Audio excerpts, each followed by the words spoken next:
പുറപ്പാട് അധ്യായം 20. 10 പ്രമാണങ്ങൾ. ദൈവം അരുളി ചെയ്ത വചനങ്ങളാണിവ. അടിമത്തത്തിൻ്റെ ഭവനമായ ഈജിപ്തിൽ നിന്ന് നിന്നെ പുറത്തു കൊണ്ടുവന്ന ഞാനാണ് നിന്റെ ദൈവമായ കർത്താവ്. ഞാനല്ലാതെ വേറെ ദേവന്മാർ നിനക്കുണ്ടാകരുത്. മുകളിൽ ആകാശത്തിലോ താഴെ ഭൂമിയിലോ ഭൂമിക്കടിയിലോ ജലത്തിലോ ഉള്ള ഒന്നിൻ്റെയും പ്രതിമയോ സ്വരൂപമോ നീ നിർമ്മിക്കരുത്. അവയ്ക്ക് മുൻപിൽ പ്രണമിക്കുകയോ അവയെ ആരാധിക്കുകയോ ചെയ്യരുത്. എന്തെന്നാൽ ഞാൻ നിന്റെ ദൈവമായ കർത്താവ് അസഹിഷ്ണുവായ ദൈവമാണ്. എന്നെ വെറുക്കുന്ന പിതാക്കന്മാരുടെ കുറ്റങ്ങൾക്ക് അവരുടെ മക്കളെ 3 4 തലമുറ വരെ ഞാൻ ശിക്ഷിക്കും. എന്നാൽ എന്നെ സ്നേഹിക്കുകയും എൻ്റെ കൽപ്പനകൾ പാലിക്കുകയും ചെയ്യുന്നവരോട് 1000 തലമുറകൾ വരെ ഞാൻ കരുണ കാണിക്കും. നിന്റെ ദൈവമായ കർത്താവിൻ്റെ നാമം വൃഥാ ഉപയോഗിക്കരുത്. തൻ്റെ നാമം വൃഥാ ഉപയോഗിക്കുന്നവനെ കർത്താവ് ശിക്ഷിക്കാതെ വിടുകയില്ല. സാബത്ത് വിശുദ്ധ ദിനമായി ആചരിക്കണമെന്ന് ഓർമ്മിക്കുക. 6 ദിവസം അധ്വാനിക്കുക, എല്ലാ ജോലികളും ചെയ്യുക. എന്നാൽ 7-ാം ദിവസം നിന്റെ ദൈവമായ കർത്താവിൻ്റെ സാബത്താണ്.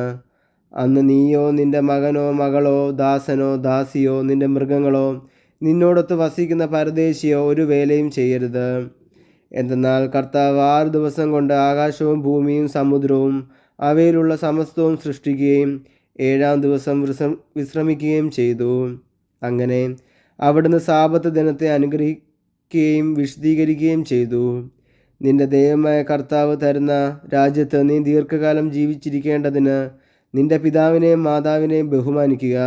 കൊല്ലരുത്, വ്യഭിചാരം ചെയ്യരുത്, മോഷ്ടിക്കരുത്, അയൽക്കാരനെതിരായി വ്യാജസാക്ഷ്യം നൽകരുത്, അയൽക്കാരൻ്റെ ഭവനം മോഹിക്കരുത്, അയൽക്കാരൻ്റെ ഭാര്യയോ ദാസനെയോ ദാസിയോ കാളയോ കഴുതയോ അവൻ്റെ മറ്റെന്തെങ്കിലുമോ മോഹിക്കരുത്.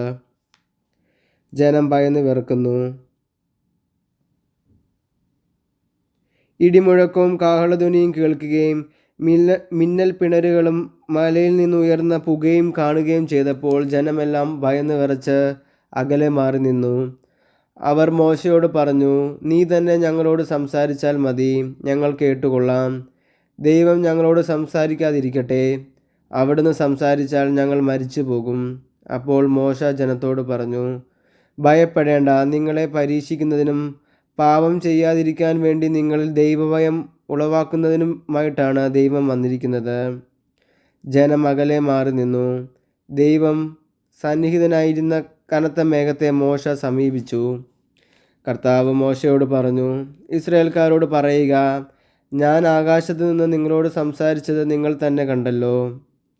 നിങ്ങൾ വെള്ളി കൊണ്ട് എനിക്കൊപ്പം ദേവന്മാരെ നിർമ്മിക്കരുത്, സ്വർണം കൊണ്ടും ദേവന്മാരെ ഉണ്ടാക്കരുത്. നിങ്ങൾ എനിക്ക് മണ്ണ് കൊണ്ടൊരു ബലിപീഠം ഉണ്ടാക്കണം. അതിന്മേൽ ആടുകളെയും കാളകളെയും ദഹനബലികളും സമാധാന ബലികളുമായി അർപ്പിക്കണം. എൻ്റെ നാമം അനുസ്മരിക്കാൻ ഞാൻ ഇടവരുത്തുന്നിടത്തെല്ലാം ഞാൻ നിങ്ങളുടെ അടുക്കലേക്ക് വന്ന് നിങ്ങളെ അനുഗ്രഹിക്കും. കല്ലുകൊണ്ടുള്ള ബലിപീഠമാണ് എനിക്കായി ഉണ്ടാക്കുന്നതെങ്കിൽ കൊത്തിയ കല്ലുകൊണ്ട് അത് പണിയരുത്. കാരണം പണിയായുധം സ്പർശിച്ചാൽ അത് അശുദ്ധമാകും. എൻ്റെ ബലിപീഠത്തിന്മേൽ നിന്റെ നഗ്നത കാണപ്പെടാതിരിക്കാൻ വേണ്ടി നീ അതിന്മേൽ ചവിട്ടി പടികളിലൂടെ കയറരുത്.